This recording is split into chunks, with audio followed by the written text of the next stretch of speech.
মাহদি কিয়ামতের এক নম্বর বড় আলামত। দেখেন, এই যে 11টা কিয়ামতের বড় বড় আলামত, এটা একঠানে সংগঠিত হবে।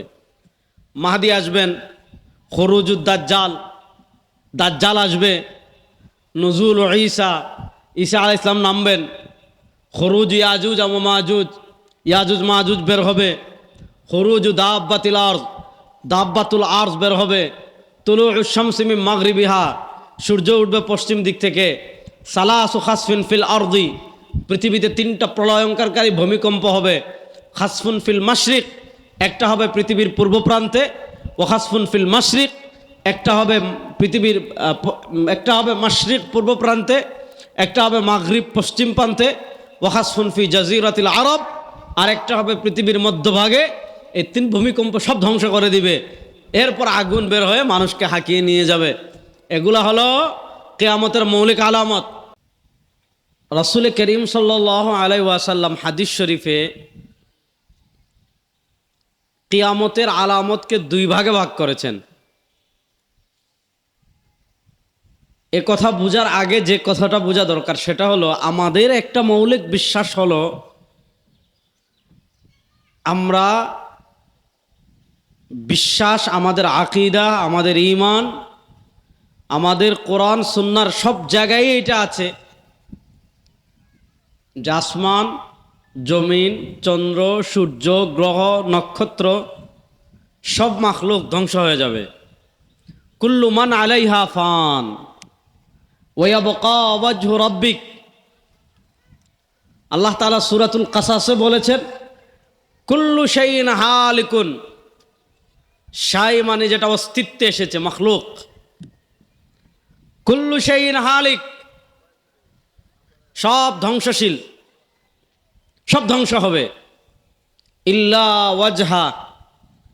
ইমাম বুখারী রাহিমাহুল্লাহ এটার তাবিল করেছেন, ব্যাখ্যা করেছেন, ইল্লা মুলকা, ক্ষমতা, বাহাদুরি, বেটাগিরি, রাজত্ব, আসমান, জমিন, চন্দ্র, সূর্য, গ্রহ, নক্ষত্র সব ধ্বংস হয়ে যাবে। ইল্লা ওয়াজহা মুলকা, একমাত্র চিরস্থায়ী ক্ষমতা থাকবে কার? আল্লাহ। বলেন, একমাত্র চিরস্থায়ী ক্ষমতা থাকবে কার? আল্লাহ।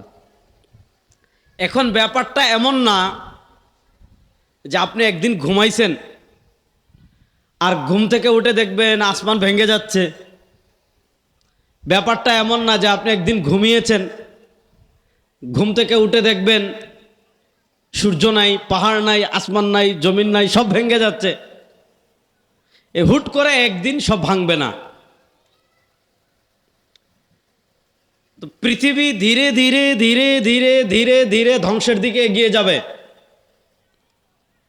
আর এই যে পৃথিবী ধীরে ধীরে ধীরে ধীরে ধীরে ধীরে ধ্বংসের দিকে এগিয়ে যাবে, আস্তে আস্তে আস্তে আস্তে আস্তে আস্তে কিছু কিছু কিছু কিছু কিছু কিছু নিদর্শন প্রকাশ হতে শুরু করবে। তো নবী করিম সাল্লাল্লাহু আলাইহি ওয়াসাল্লাম এই যে পৃথিবী ধ্বংস, কিয়ামত, নবী করিম সাল্লাল্লাহু আলাইহি ওয়াসাল্লাম কিয়ামতের আলামতকে মৌলিক 2 ভাগে ভাগ করেছেন। এই মৌলিক 2 ভাগের এক ভাগ কিছু আলামত, যেগুলোকে আমরা বলি আশরাতুস সাআতিল কুবরা, কিয়ামতের বড় আলামত। আবার কিছু আলামত আছে আশরাতুস সাআতিস সুগরা, কিয়ামতের ছোট ছোট আলামত। এই ছোট আলামত আস্তে আস্তে আস্তে আস্তে আস্তে আস্তে আস্তে আস্তে প্রকাশিত হবে। ছোট আলামত প্রকাশিত হয়ে আস্তে আস্তে আস্তে আস্তে আস্তে একটা সময় এমন আসবে কিয়ামতের বড় বড় মৌলিক আলামতগুলো প্রকাশিত হবে। এবার আসেন মৌলিক কথার দিকে যাই। কিয়ামতের বড় বড় আলামত হলো 11টা। বলেন, কিয়ামতের বড় বড় আলামত কয়টা? আপনারা একটু আমার সাথে কথা বলতে হবে। কিয়ামতের মৌলিক আলামত কয়টা? বড় বড় আলামত হলো 11টা। এর ভিতর 1 নম্বর হলো যুহুরুল মাহদি। মাহদি আসবেন। এই মাহদি, এটা অসংখ্য অগণিত হাদিসে বর্ণিত হয়েছে। ইমাম সুয়ুতি রাহিমাহুল্লাহ একটা রিসালা লিখেছেন, আল উরফুল ওয়ারদি ফি আখবারিল মাহদি। সেখানে মাহদি সংক্রান্ত যত হাদিস আছে, 1-2টা না, অসংখ্য হাদিস। হাদিসের একটা প্রকার হলো হাদিসে মুতাওয়াতির, অর্থাৎ যেটা যে বিষয়টা এত অধিক সংখ্যক বর্ণনাকারী বা এত অধিক সংখ্যক সাহাবী থেকে বর্ণিত হয়েছে, এত অধিক সংখ্যক মানুষ থেকে বর্ণিত হয়েছে, যারা মিথ্যার উপর একত্রিত হওয়া অসম্ভব, এত অধিক সংখ্যক সাহাবী থেকে, এত অধিক সংখ্যক বর্ণনাকারী থেকে কোন হাদিস বর্ণনা হলে সেই হাদিসকে পরিভাষায় বলে হাদিসে মুতাওয়াতির। এটা কোরআনের মতো, কোরআন দিয়ে যেমন অকাট্য বিধান প্রমাণিত হয়, খবরে মুতাওয়াতির দিয়েও তেমন অকাট্য বিধান প্রমাণিত হয়। মাহদি কিয়ামতের এক নম্বর বড় আলামত। দেখেন, এই যে 11টা কিয়ামতের বড় বড় আলামত, এটা একঠানে সংগঠিত হবে। মাহদি আসবেন, খরুজুদ দাজ্জাল, দাজ্জাল আসবে, নুজুল ঈসা, ঈসা আলাইহিস সালাম নামবেন, খরুজ ইয়াজুজ ও মাজুজ, ইয়াজুজ মাজুজ বের হবে, খরুজ দাব্বাতিল আরজ, দাব্বাতুল আরজ বের হবে, তুলুউশ শামসি মিন মাগরিবিহা, সূর্য উঠবে পশ্চিম দিক থেকে, সালাসু খাসফিন ফিল আরদি, পৃথিবীতে 3টা প্রলয়ঙ্করকারী ভূমিকম্প হবে, খাসফুন ফিল মাশরিক, একটা হবে পৃথিবীর পূর্ব প্রান্তে, ও খাসফুন ফিল মাশরিক, একটা হবে পৃথিবীর একটা হবে মাশরিক পূর্ব প্রান্তে, একটা হবে মাগরিব পশ্চিম প্রান্তে, ও খাসফুন ফি জাজিরাতিল আরব, আর একটা হবে পৃথিবীর মধ্যভাগে। এই 3 ভূমিকম্প সব ধ্বংস করে দিবে, এরপর আগুন বের হয়ে মানুষকে হাঁকিয়ে নিয়ে যাবে। এগুলা হলো কিয়ামতের মৌলিক আলামত। এই 11টা বড় বড় বড় বড় বড় বড় বড় বিষয় পৃথিবীতে সংগঠিত হবে। নবী করিম সাল্লাল্লাহু আলাইহি ওয়াসাল্লাম যখন মদিনায় গিয়েছিলেন, নবী করিম সাল্লাল্লাহু আলাইহি ওয়াসাল্লাম যখন মদিনায় গিয়েছেন, ইহুদিদের আলেম ছিলেন হযরত আব্দুল্লাহ ইবনে সালাম রাদিয়াল্লাহু তাআলা আনহু।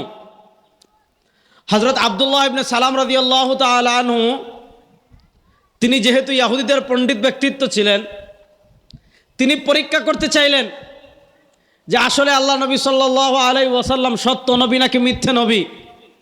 আসলে যে সরওয়ারে দু আলম সাল্লাল্লাহু আলাইহি ওয়াসাল্লাম যে নবুয়তের দাবি করেছেন, সেই নবুয়তের দাবি সত্য নাকি মিথ্যা তিনি যাচাই করতে চাইলেন। যাচাই করতে কেমনে চাইলেন?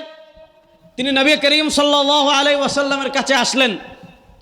তিনি নবী করিম সাল্লাল্লাহু আলাইহি ওয়াসাল্লামের দরবারে হাজির হয়ে তিনি নবী করিম সাল্লাল্লাহু আলাইহি ওয়াসাল্লামের কাছে উপস্থিত হয়ে বললেন, ইয়া রাসূল, ইয়া মুহাম্মদ, ইন্নী সাইলুকা আন সালাসিন ফাইন আজাবতা ফাইন্নাকা নবিয়্যুন হক। ও মুহাম্মদ সাল্লাল্লাহু আলাইহি ওয়াসাল্লাম, আমি আপনাকে 3টা প্রশ্ন করব। এই 3টা প্রশ্নের জবাব যদি আপনি আমাকে দিতে পারেন, ফাইন্নাকা নবিয়্যুন হক, যদি আপনি এই 3 প্রশ্নের জবাব আপনি দিতে পারেন, তাহলে আপনি সত্য নবী। কারণ এই 3 প্রশ্নের জবাব নবী ছাড়া আর কেউ দিতে পারবে না। এই 3 প্রশ্নের উত্তর নবী ছাড়া আর কেউ দুনিয়ার দিতে পারবে না। যার কাছে ওয়াহির ইলম আছে, যার কাছে ওয়াহির ইলম থাকবে, যার কাছে আল্লাহর পক্ষ থেকে জিবরাইল ওয়াহি নিয়ে আসবেন, তিনি এই 3 প্রশ্নের জবাব দিতে পারবেন। তিনি ছাড়া আর কেউ এই 3 প্রশ্নের জবাব দিতে পারবে না। ও মুহাম্মদ সাল্লাল্লাহু আলাইহি ওয়াসাল্লাম, আমি আপনাকে এই 3 প্রশ্ন করব। যদি আপনি এই 3 প্রশ্নের উত্তর দিতে পারেন, ফাইন্নাকা নবিয়্যুল হক, যদি আপনি এই 3 প্রশ্নের জবাব দেন, আপনি হলেন সত্য নবী। এই 3 প্রশ্নের 1 নম্বর প্রশ্ন ছিল, আখবিরনি আন আউয়ালি আশরাতিস সাআ, আখবিরনি আন আউয়ালি আশরাতিস সাআ। ও মুহাম্মদ সাল্লাল্লাহু আলাইহি ওয়াসাল্লাম, আপনি বলুন তো কিয়ামতের 1 নম্বর আলামত কি?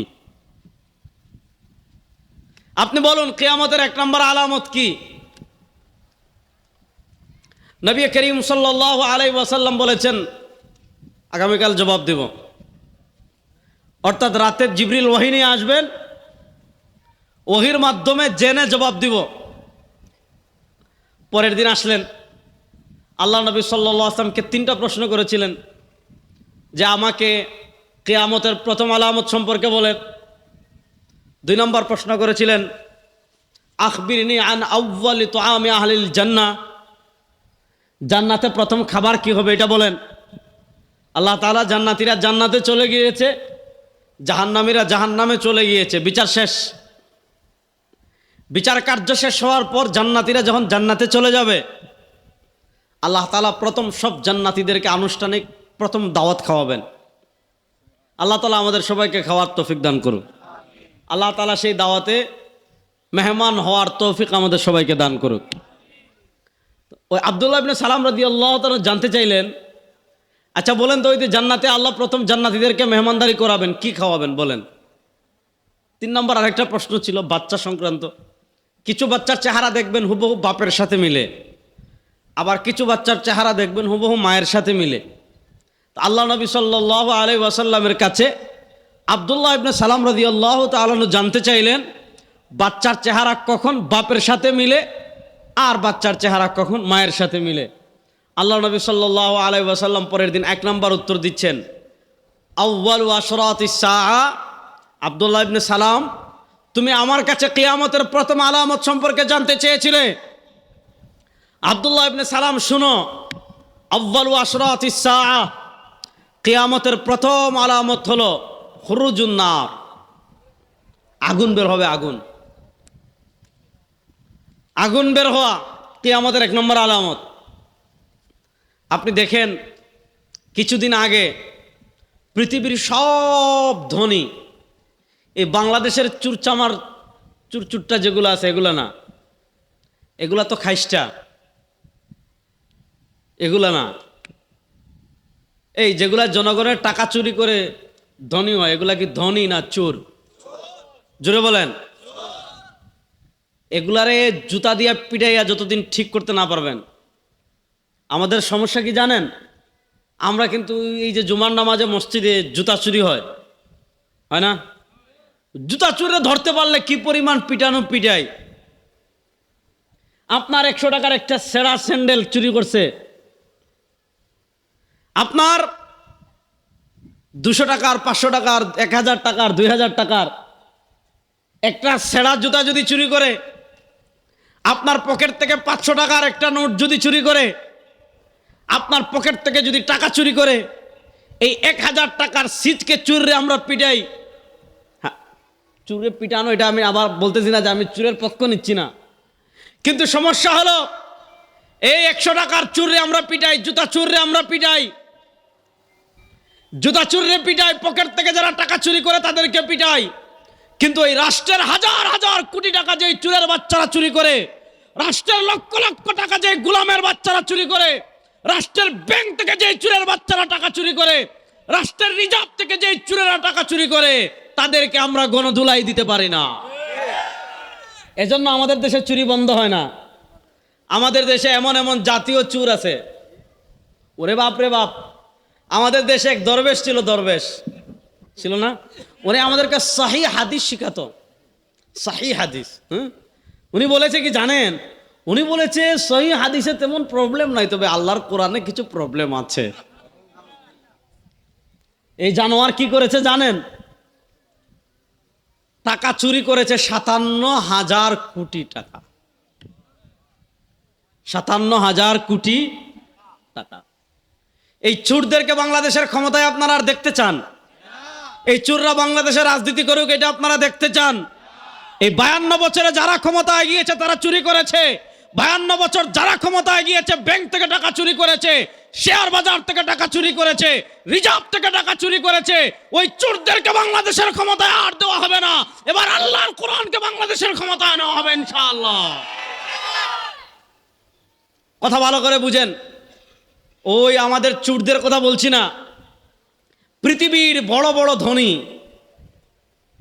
এরা, ইলন মাস্ক, বিল গেটস, ভারতের আম্বানি, এ পর্যায়ের যারা আছে, এবং বড় বড় প্লেয়ার যারা, ক্রিস্টিয়ানো রোনালদো, এই পর্যায়ের যারা বড় বড় নায়ক নায়িকা, যারা চামড়া ব্যবসায়ী, অনেক অডেল টাকার মালিক যারা, এরা যে জায়গায় বাড়ি করে, এটা হলো আমেরিকার লস অ্যাঞ্জেলেস। কিছুদিন আগে দেখছেন নবী করিম সাল্লাল্লাহু আলাইহি ওয়াসাল্লাম 1400 বছর আগে বলেছেন কিয়ামতের প্রথম আলামত খুরুজুন নার, আগুন বের হবে। দেখেন আগুন বের হয়, এলাকার পর এলাকা পড়ে যায়, লস অ্যাঞ্জেলেস জ্বলে যায়, অস্ট্রেলিয়ায় দাবানল লাগে জ্বলে যায়, বিভিন্ন দেশে দেখবেন হঠাৎ আগুন লাগছে। পৃথিবীতে আগ্নেয়গিরি আছে, এমন পাহাড় আছে যেখান থেকে আগুন নামে। তো 1 নম্বর আলামত বলেছিলেন খুরুজুন নার, সহিহ বুখারীর আপনি দেখেন পৃথিবীতে এই আমাদের বাংলাদেশে মাঝে মধ্যে যে আগুন লাগে, বিভিন্ন মার্কেটে বিভিন্ন দেখেছেন, গত বছর বঙ্গবাজারে আগুন লেগেছে, বিভিন্ন বস্তিতে আগুন লাগে। এই রমাদানের কিছুদিন আগে যাচ্ছিলাম এদিকে, মাধাইয়াতে আগুন লাগছিল, লাগে নাই? ওই দিন আমি গিয়েছি এদিকে। এই যে আগুন লাগে, এটা কিয়ামতের আলামত না, এগুলো হলো চুরদের একটা কারবার। আমাদের দেশের গরিবদের পেটে লাথি মেরে, গরিবদের দোকান জ্বালিয়ে, গরিবদের বস্তি জ্বালিয়ে, সেখানে বিল্ডিং নির্মাণ করে অফিসে বসে এসির নিচে বসে কোটি কোটি টাকা কামানোর জন্য এই রাজনীতির নামে যারা গরিবের বসতি পুড়িয়ে দেয়, গরিবের মার্কেট পুড়িয়ে দেয়, গরিবের বসত বিটা পুড়িয়ে দেয়, গরিবের জীবনের শেষ সম্বল পুড়িয়ে দেয়, এদের হাতেই আমাদের দেশের রাজনীতির চাবিকাঠি। এরাই আমাদেরকে নেতৃত্ব দেয়। ওই চোরদের হাতে বাংলাদেশের নেতৃত্ব আর দেওয়া হবে না ইনশাআল্লাহ। ইনশাআল্লাহ বলেন। নবী করিম সাল্লাল্লাহু এই আগুন কিয়ামতের আলামত না। আপনি দেখেছেন আওয়ামী লীগের আমলে অনেক বিল্ডিংয়ে আগুন লেগেছে, এখন তদন্তে বের হচ্ছে যে আগুন ইচ্ছাকৃত লাগাইছে যাতে এই বিল্ডিং জ্বলে পুড়ে সব শেষ হয়ে যায়, এরপরে এখানে বিশাল বিল্ডিং করা যায়। শুনেন, একটা হাদিস আমি আপনাদেরকে বলি, এটা ভালো করে শুনবেন। এই হাদিস ভালো করে শুনবেন, এই হাদিস শোনার পর আমাদের বাস্তবতার সাথে মিলাবেন। নবী করিম সাল্লাল্লাহু আলাইহি ওয়াসাল্লাম বলেছেন, ইন্না মিন আশরাতিস সাআ আন তাকসুরাল হারজ। নবী করিম সাল্লাল্লাহু আলাইহি ওয়াসাল্লাম বলেছেন, কিয়ামতের মৌলিক আলামতের একটা আলামত আন তাকসুরাল হারজ, হারজ বেড়ে যাবে। সাহাবায়ে কেরাম রিদওয়ানুল্লাহি আলাইহিম জিজ্ঞাসা করলেন, ওয়ামাল হারজ ইয়া রাসূলুল্লাহ, ওয়ামাল হারজ ইয়া রাসূলুল্লাহ, ওগো আল্লাহর নবী আপনি বলেন হারজ কি? যে কিয়ামতের আলামতের একটা আলামত হারজ বেড়ে যাবে। সাহাবায়ে কেরাম রিদওয়ানুল্লাহি আলাইহিম আজমাইন জিজ্ঞাসা করলেন, ইয়া রাসূলুল্লাহ হারজ কি? আল্লাহ নবী সাল্লাল্লাহু আলাইহি ওয়াসাল্লাম বললেন, আল হারজ আল মাউত আল কাতল, খুন বেড়ে যাবে। খুন বাড়ছে না কমছে? আর আসতে বলেন, জোরে বলেন। খুন বেড়ে গিয়েছে। খুন বাড়ার একটা মৌলিক কারণ আছে। আজকে আমাদের দেশে আপনি পুকুরে মানুষের লাশ পাবেন বস্তাবন্দি, খালে লাশ পাওয়া যায়, নদীতে লাশ পাওয়া যায়, কচুরিপানায় লাশ পাওয়া যায়, টিলায় লাশ পাওয়া যায়, পাহাড়ে লাশ পাওয়া যায়, রাস্তায় লাশ পাওয়া যায়, ঘরে লাশ পাওয়া যায়। মাদারীপুরে দেখছেন মসজিদে জবাই করে ফেলছে। এত খুন কেন? আমাদের দেশে ধর্ষণ, রাষ্ট্র চেষ্টা করছে কিন্তু ধর্ষণ কমানো যাচ্ছে না। কেন কমানো যাচ্ছে না? আমাদের দেশে ঈদের আগে ঘটনা দেখেছেন, আসিয়াকে ধর্ষণ করা হয়েছে। তা আমাদের দেশ তো হলো হুজুগের দেশ, বাস একটা ঘটনা ভাইরাল হয়, এইটার পিছনে মানুষ অনেক দিন থাকে। আসিয়ার ঘটনা সারা বাংলাদেশে আলোড়ন সৃষ্টি করেছিল। তারপরে এক বেচারা ভাইরাল হলো তরমুজ বিক্রি করে, বাস। ওই যে একজনে বলছে না যে এটা কি, যে মিষ্টি, অনেক তরমুজ অনেক মিষ্টি, তরমুজ তো ভাই মিষ্টি হবেই স্বাভাবিক, বাস সারা মানুষ এটার পিছনে ছুটছে। তারপর ঈদের মার্কেট, তারপর ঈদ শেষ। দেখেন এত আইন, এত আদালত, এত কিছু করার পরও খুন বন্ধ হচ্ছে না কেন? এত কিছু করার পরও দুর্নীতি বন্ধ হচ্ছে না কেন? এত কিছু করার পরও আপনি ধর্ষণ বন্ধ করতে পারছেন না কেন? আরে ভাই, আপনি মানুষের আইন দিয়ে, ব্রিটিশের আইন দিয়ে কিয়ামত পর্যন্ত বন্ধ করতে পারবেন না। সমস্যার মৌলিক গুড়াটা বুঝেন। আমাদের দেশের বিচারের যে অবস্থা, এখানে চোরেরা টাকা থাকলে জামিন পায়, আর আলেমরা নিরপরাধ আলেম, জাতির শ্রেষ্ঠ সন্তান আলেম যারা, তারা বছরের পর বছর কারাগারে থাকে। এটাই আমাদের দেশের বিচার ব্যবস্থা। আমাদের ব্রিটিশ প্রবর্তিত বিচার ব্যবস্থার সবচেয়ে বাজে যেই দিক,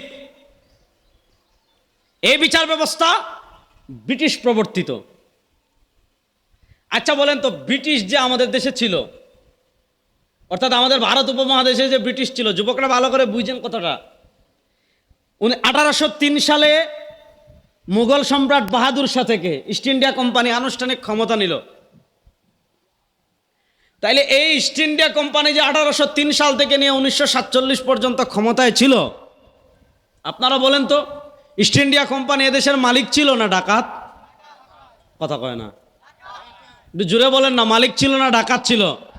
আপনি দেখেন বাংলাদেশে ফ্যাসিস্ট আওয়ামী লীগ 15 বছর ছিল, মানুষের ভোট চুরি করে ক্ষমতায় গিয়েছে, দিনের ভোট রাতে করে ক্ষমতায় গিয়েছে, বিনা ভোটে ক্ষমতায় গিয়েছে। আওয়ামী লীগকে দেশের তারুণ্য পরাজিত করেছে, তারা পালিয়ে চলে গিয়েছে দেশ ছেড়ে। পৃথিবীর ইতিহাসে এমন কোনো নজির নেই যে আপনার মানে সরকার পতনের সাথে সাথে 300 এমপি মন্ত্রী, কোনো কোনো জায়গায় মসজিদের ইমামও পলাইছে। হ্যাঁ, কোনো কোনো জায়গায় কি মসজিদের ইমামও এইভাবে 300 জন এমপি একসাথে পলাইছে, পৃথিবীতে এমন কোনো নজির নাই। আওয়ামী লীগের সবাই পালিয়ে যাওয়ার পর এমপি মন্ত্রী যারা আছে, নেতা খেতা যা আছে, দেশে সংস্কার হচ্ছে। তারা যে সংবিধান রেখে গিয়েছে সেটা সংস্কার করা হচ্ছে, বিচার বিভাগ সংস্কারের কথা বলা হচ্ছে, শিক্ষা সিলেবাস সংস্কারের কথা বলা হচ্ছে, নির্বাচন কমিশন সংস্কারের কথা বলা হচ্ছে। প্রশ্ন, 15 বছরের ফ্যাসিস্টের সব কিছু যদি সংস্কার করতে হয়, তাহলে আজ থেকে 100 বছর আগে আমাদের দাদাদের উপর যে ব্রিটিশ আধিপত্যবাদ বিস্তার করে 150 বছর ছিল, এই ব্রিটিশ যে বিচার ব্যবস্থা রেখে গিয়েছে, ব্রিটিশ যে শিক্ষা ব্যবস্থা রেখে গিয়েছে, ব্রিটিশ যে আইন আদালত রেখে গিয়েছে, সেটা সংস্কার করার প্রয়োজন আছে না নাই? এই ব্রিটিশ যে বিচার ব্যবস্থা আমাদের মাথার উপর চাপিয়ে দিয়েছে, সেই বিচার ব্যবস্থা দিয়ে আজকে আমাদের দেশের আদালত চলে, আমাদের দেশের হাইকোর্ট চলে, আমাদের দেশের সুপ্রিম কোর্ট চলে। আমি আল্লাহর জাতের কসম করে বলছি, ব্রিটিশের আইন দিয়ে, ব্রিটিশের আদালত দিয়ে, ব্রিটিশের বিচার ব্যবস্থা দিয়ে 52 বছর বাংলাদেশে আপনারা খুন বন্ধ করতে পারেন নাই, টেন্ডারবাজি বন্ধ করতে পারেন নাই, ধর্ষণ বন্ধ করতে পারেন নাই, দুর্নীতি বন্ধ করতে পারেন নাই, কিয়ামত পর্যন্ত পারবেন না। আল্লাহর কোরআনের বিচার বাস্তবায়ন করেন, 3 মাসে সব বন্ধ হয়ে যাবে। 3 মাসে বন্ধ হয়ে যাবে, চ্যালেঞ্জ। ব্রিটিশ প্রবর্তিত বিচার ব্যবস্থায় আপনার ভাইকে একজন মাইরা ফেলছে, আপনি যান প্রথম কুমিল্লা, এটা চান্দিনা না কচুয়া? চান্দিনা, ইয়েস। চান্দিনা হলে আপনি প্রথমে যাবেন কুমিল্লা কোর্টে। ভালো করে বুঝেন, আমাদের আদালতের আইনের শুভঙ্করের ফাঁকির জায়গাটা বুঝেন, শুভঙ্করের ফাঁকির জায়গাটা বুঝেন। আপনি প্রথমে যাবেন কুমিল্লা কোর্টে, মামলা করতে লাগে উকিল। হ্যাঁ, আমাদের দেশে এখন সাহস পাচ্ছে না, নচেত হাসিনার পক্ষে টাকার কারণে শেখ হাসিনার পক্ষে দাঁড়ানোর মতো উকিল আছে না নাই? এদের কাছে আদর্শ নাই, এরা খুনির পক্ষে দাঁড়িয়ে যায়, আছে না নাই? আছে। প্রথমে উকিল নিয়োগ দেন, টাকা। এখন যাতে আপনার শুনানি আগায়, টাকা। উকিল যাতে ভালো করে, টাকা। সাক্ষীর দিন, টাকা। শুনানির দিন, টাকা। এভাবে কুমিল্লা কোর্টে 1 বছর,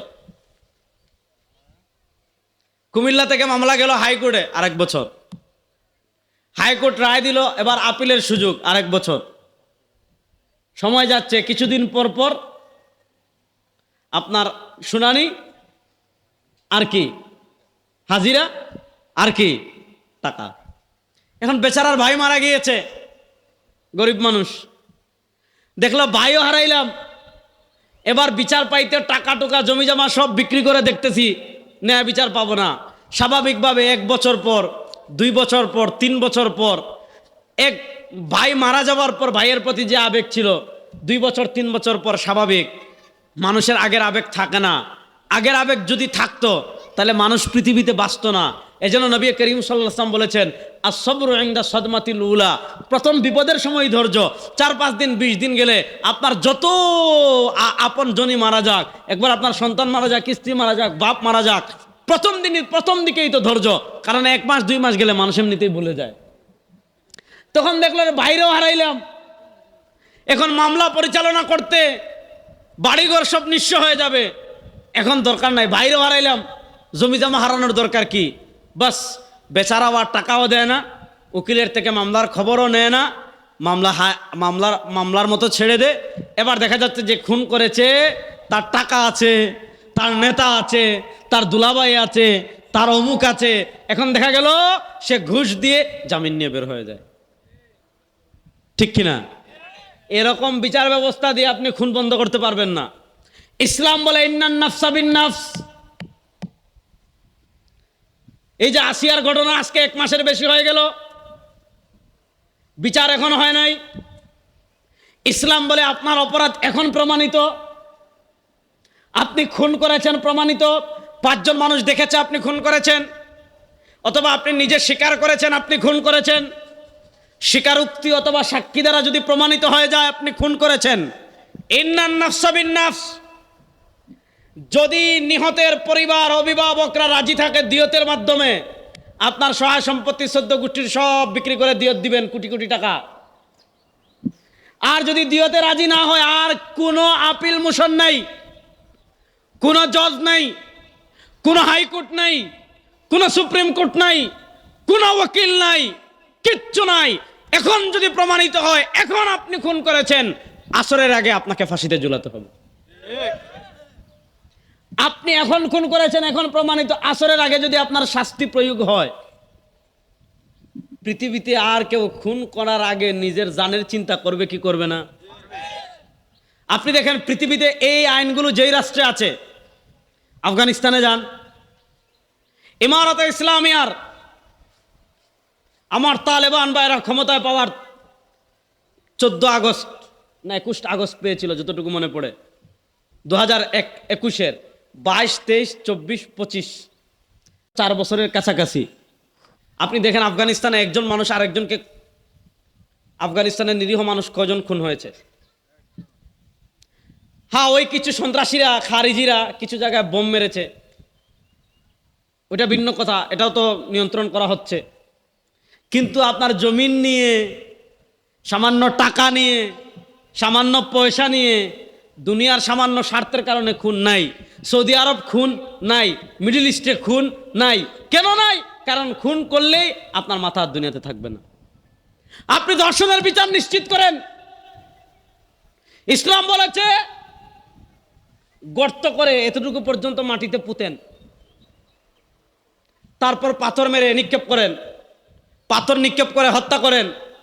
আসিয়ার ধর্ষণ প্রমাণিত হয়েছে। এভাবে যদি তোমার কাল ক্ষেপণ না করে যখনই প্রমাণিত হয়েছে তখনই যদি গুলিস্তানে সবার সামনে, অথবা বায়তুল মুকাররম উত্তর গেট বা দক্ষিণ গেটে সবার সামনে, অথবা সোহরাওয়ার্দী উদ্যানে সবার সামনে তার শাস্তি প্রয়োগ করা হতো, আর টেলিভিশনের মাধ্যমে সারা দেশে দেখানো হতো, এরপর ধর্ষণ করার কেউ সাহস করত? এই জন্য শুনেন, আমাদের দেশের চুরেরা কোরআন চায় না কেন জানেন? আমাদের দেশের ডাকাতরা কোরআন চায় না কেন জানেন? আমাদের দেশের দুর্নীতিবাজরা কোরআন চায় না কেন জানেন? আমাদের দেশের অসভ্য বর্বররা ওই কোরআন চায় না কেন জানেন?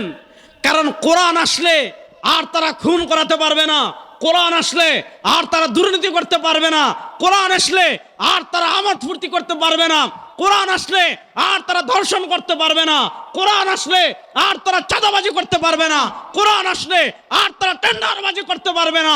এজন্য তারা কোরআনকে শুধু মিলাদের ডেকে রাখতে চায়, কোরআনকে তারা শুধু সিন্নিতে রাখতে চায়, আর আল্লাহর কোরআনকে আমরা সংসদ পর্যন্ত নিতে চাই। ইনশাআল্লাহ বলেন। যুবকরা প্রস্তুত আছেন তো? ইনশাআল্লাহ।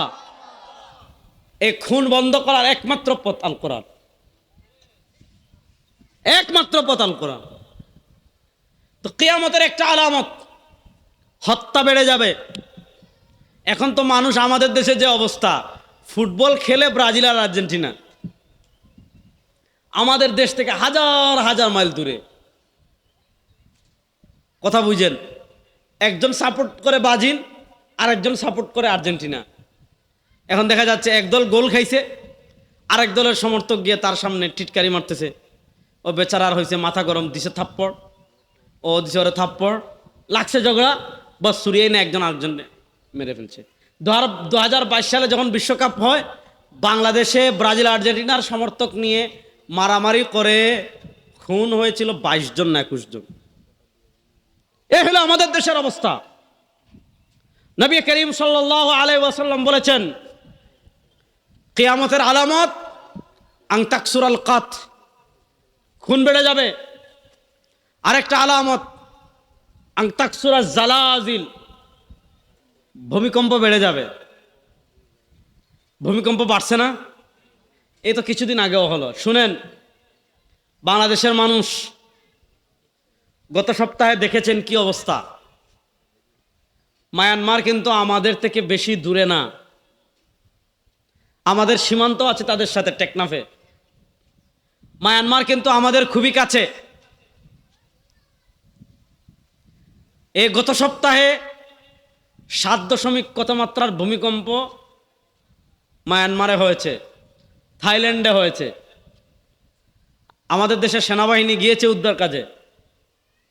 আপনি চিন্তা করেন, আপনারা নিশ্চিত ফেসবুকে বা ইউটিউবে ভিডিও দেখেছেন, কত বিশাল বিল্ডিং দেখেন নাই?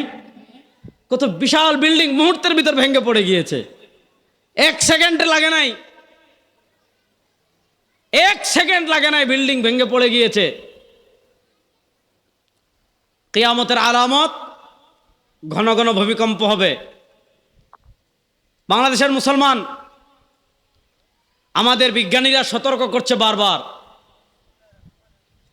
আমাদের বিজ্ঞানীরা বারবার সতর্ক করছে যে বাংলাদেশ ভয়াবহ ভূমিকম্পের দিকে এগিয়ে যাচ্ছে। এই যে ভূমিকম্প মায়ানমার হয়েছে, ওই মাত্রার ভূমিকম্প যদি ঢাকায় হয়, কয়েকটা অঞ্চল আছে ভূমিকম্প প্রবণ, ময়মনসিংহ, সিলেট, ঢাকা, চট্টগ্রাম। এই ভূমিকম্প যদি বাংলাদেশে হয়, আপনি বাংলাদেশের লাশ গুনে শেষ করতে পারবেন না, বাংলাদেশের লাশ গুনে শেষ করতে পারবেন না। একটা হাদিস বলে আজকের মতো বিদায় নেই। নবী করিম সাল্লাল্লাহু আলাইহি ওয়াসাল্লাম বলেছেন, সুনানুত তিরমিজিতে হাদিস এসেছে। নবী করিম সাল্লাল্লাহু আলাইহি ওয়াসাল্লাম বলেছেন, আমার উম্মতেরা শোনো, এই উম্মার উপর এমন একটা সময় আসবে, এই উম্মার উপর এমন একটা কাল আসবে, এই উম্মার উপর এমন একটা যুগ আসবে, ইয়াকুনু ফি হাযিহিল উম্মতি খাসফুন ওয়া মাসখুন ওয়া কাযাফুন। আল্লাহর পক্ষ থেকে এই উম্মার উপর 3টা গজব আসবে, গজব 3টা। খাসফুন, ভূমিধস হবে, মাসখুন, বিকৃতি হবে, কাযাফুন, আসমান থেকে পাথর পড়বে। আল্লাহ রাব্বুল ইজ্জত ওয়াল জালালের পক্ষ থেকে এই উম্মার উপর এই 3টা গজব আসবে। সাহাবায়ে কেরাম রিদওয়ানুল্লাহি আলাইহিম আজমাইন জিজ্ঞাসা করলেন, মাতা ইয়া রাসূলুল্লাহ, মাতা ইয়া রাসূলুল্লাহ, ওগো আল্লাহর নবী সাল্লাল্লাহু আলাইহি ওয়াসাল্লাম, আল্লাহর পক্ষ থেকে এই 3 গজব কখন আসবে? নবী করিম সাল্লাল্লাহু আলাইহি ওয়াসাল্লাম জবাব দিয়েছেন, ইযা যাহারাতিল কাইনাত, যখন গায়িকা বাড়বে। গায়িকা বাড়ছে না? আজকে ঘরে ঘরে গায়িকা। ঈদ উপলক্ষে রেডিওতে, টেলিভিশনে, ফেসবুকে, ইউটিউবে, রাস্তাঘাটে খালি আপাদের গান। এখন তো মাশাআল্লাহ আপারা মারাফতি গান গায়, মমতাজ আপা, শিউলি আপা, টিউলি আপা, বিউটি আপা, কত আপা বাংলাদেশে আপনি গুনে শেষ করতে পারবেন না। চাঁদপুরে গেলে দেখবেন রাত ব্যাপী, সিলেট গেলে দেখবেন রাত ব্যাপী, কুমিল্লা গেলে দেখবেন রাত ব্যাপী, বাংলাদেশের বিভিন্ন অঞ্চলে দেখবেন রাত ব্যাপী মহিলারা মারাফতি গান গায়। আছে না নাই? ইদা যাহারাতিল কাইনাত, যখন গায়িকা বাড়বে, ওয়াল মাজামির, বাদ্যযন্ত্র বাড়বে, ওয়াশুরিবাতিল খামার, ব্যাপকভাবে মানুষ মদ খাবে। আজকে ঢাকায় দেখেন, ঢাকার যত অভিজাত এলাকা মদ তত বেশি। বড় বড় ক্লাব আছে, ওখানে সরকার অনুমোদিত নাইট ক্লাব, রাত্রে গিয়া বড় লোকরা মদ খায়। ইয়াবা ঘরে ঘরে পৌঁছে গিয়েছে, যুবকদেরকে মাদক আজকে নষ্ট করে দিচ্ছে। নবী করিম সাল্লাল্লাহু আলাইহি ওয়াসাল্লাম বলেন, এই 3টা জিনিস যখন ব্যাপকভাবে ছড়িয়ে পড়বে, মাদক, গান বাজনা, গায়িকা, এই 3টা যখন ব্যাপকভাবে এই উম্মার ভিতর ছড়িয়ে পড়বে, আল্লাহর পক্ষ থেকে এই উম্মার উপর 3টা গজব আসবে, আল্লাহর পক্ষ থেকে এই উম্মার উপর 3টা মুসিবত আসবে। আল্লাহর পক্ষ থেকে এই উম্মার উপর 3টা আযাব আসবে। আজকে আপনি মুসলিম কান্ট্রিগুলোর দিকে দেখেন, আজকে আপনি আমার বাংলাদেশের দিকে দেখেন, এই 3 গুনাহ ব্যাপকভাবে ছড়িয়ে পড়েছে। সুতরাং এই 3 গজবের অপেক্ষায় থাকেন মুসলমান। যদি এই 3 গজব থেকে বাঁচতে চান, আল্লাহর আযাব থেকে বাঁচতে চান, ভূমি ধস থেকে বাঁচতে চান, ভূমিকম্প থেকে বাঁচতে চান, আপনি যদি পাথর পড়া থেকে বাঁচতে চান, বিকৃতি থেকে বাঁচতে চান, তাহলে এই 3 গুনাহ থেকে বেঁচে আল্লাহ রাব্বুল ইজ্জত ওয়াল জালালের কাছে তওবা করার দরকার আছে না নাই? নানা কারণে পৃথিবী ধ্বংসের দিকে এগিয়ে যাচ্ছে। এই পৃথিবী ধ্বংসের দিকে যখন এগিয়ে যাচ্ছে, তখন আমাদের করণীয়, আল্লাহ তাআলা আমাদেরকে সবচেয়ে বড় যে নিয়ামত দুনিয়াতে দিয়েছেন, আল্লাহ তাআলা আমাদেরকে দুনিয়াতে সবচেয়ে বড় যে নিয়ামত দিয়েছেন, ওই নিয়ামতের নাম হলো ঈমান। আল্লাহ তাআলা যে আমাদেরকে ঈমানের নিয়ামত দান করেছেন, ওই ঈমানের নিয়ামতের উপর অটল থাকা, ঈমানের হেফাজতের চেষ্টা করা, ঈমানের উপর দায়ম থাকা, ঈমানের উপর কায়েম থাকা, ঈমানকে যত্ন করা, আল্লাহর ওলিদের সোহবতে যাওয়া, আল্লাহর ওলিদের কাছে যাওয়া। ঈমান আমার আছে না গেল, ঈমান বিধ্বংসী কাজ যেগুলো আছে, যে কাজগুলো করলে ঈমান চলে যাবে, যে কাজগুলো করলে ঈমান ধ্বংস হয়ে যাবে, এগুলা জেনে জেনে জেনে জেনে জেনে জেনে ঈমান বিধ্বংসী কাজ থেকে নিজের ঈমানকে হেফাজত করা, আমলের সাথে জুড়ে থাকা, নেক মানুষের সোহবতে নিজেদেরকে জুড়ে রাখা। আল্লাহ তাআলা যে কথাগুলো বললাম, আমাকে আপনাদের সবাইকে আমল করার তৌফিক দান করুক, আমিন। ইন আসাবতু ফামিনাল্লাহ ওয়া ইন আখতাতু ফামিন্নী ওয়া মিনাশ শাইতান। সুবহানাকা আল্লাহুম্মা বিহামদিকা আশহাদু আল্লা ইলাহা ইল্লা আনতা আস্তাগফিরুকা ওয়া আতুবু ইলাইক। আসসালামু আলাইকুম ওয়া রাহমাতুল্লাহ।